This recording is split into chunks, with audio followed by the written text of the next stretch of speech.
এই জন্য হাদিসে নিষেধ আছে কাউকে বেশি ভালোবাসো না, কোনো মানুষকে অতি মাত্রায় ভালোবাসো না। আশা ইয়াকুনা আদুওয়াম্মা, হইতে পারে একদিন তোমার দুশ্মন হবে, ওই দিন তুমি বেশি ব্যথা পাবে। আবার ওর সাথে অতি মাত্রায় দুশ্মনী করো না।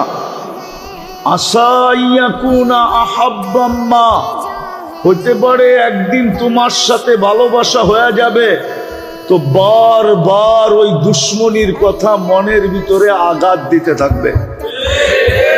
হ্যাঁ, অথচ সবচেয়ে বেশি ভালোবাসার দরকার ছিল কাকে?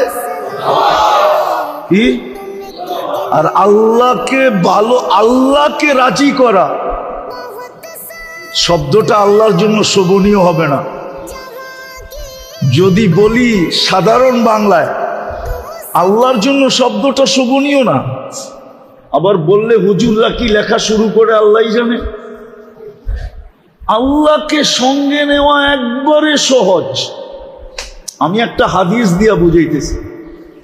বনি ইসরাইলে একজন বদমাশ ছিল, মুসা আলাইহিস সালাম নিজে ঘাড় ধাক্কা দিয়া শহর থেকে বাহির করে দিছে। আগে তো সচরাচর জেলজুল ছিল না, আগে সচরাচর জেলজুল ছিল না, লোক এত সংখ্যায়ও ছিল না। তা আগে নিয়ম ছিল আমাদের কিতাবে বলে জালাওয়াতানি তাগরিবু আম, এক জায়গার থেকে আরেক জায়গায় পাঠায় দেওয়া, লোকালয়ের থেকে জঙ্গলে পাঠায় দেওয়া। যেমন আমাদের আকাবেরদেরকে ইংরেজরা কালাপানিতে পাঠায় দিছে।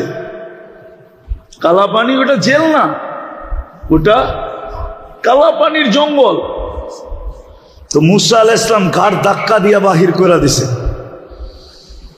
কিছুদিন পরে ওহী আসে, মুসা আমার বন্ধু মারা গেছে, জানাজা পড়াইতে হবে। তো মুসা আলাইহিস সালাম বলছে, আল্লাহ একা পড়াবো কি কইরা, জানাজা পড়াইলে তো লোক লাগে। বুঝলাম আপনার বন্ধু, বনি ইসরাইলকে নিয়ে যাও।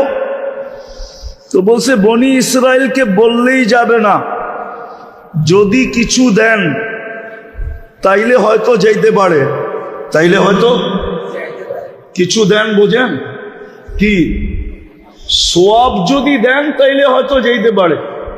আল্লাহ জোশে চলে আসছে, আল্লাহ বলে আমার বন্ধুর জানাজা যে পড়বে মাফ করে দিন। এই সুযোগ ছাড়ে কে? তা আল্লাহ অ্যাড্রেস দিছে, যাও ওই জঙ্গলে আমার বন্ধু পোড়া মোড়া আছে,